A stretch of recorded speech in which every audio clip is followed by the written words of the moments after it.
Assalamualaikum warahmatullahi wabarakatuh. Allah Subhanahu wa taala Maha Adil. Kita serahkan segala-galanya kepada Allah Subhanahu wa taala.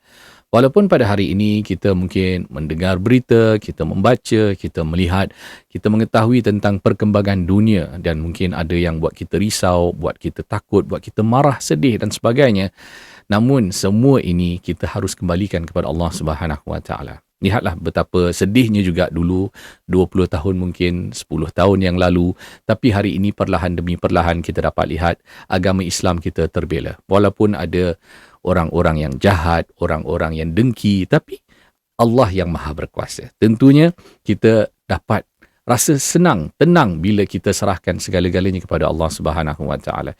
Orang nak buat jahat macam mana sekalipun, Allah Subhanahu wa taala yang menentukan segala-galanya. Walau apa pun kita berserah diri kepada Allah Subhanahu wa taala, kita bertawakal kepada Allah Subhanahu wa taala.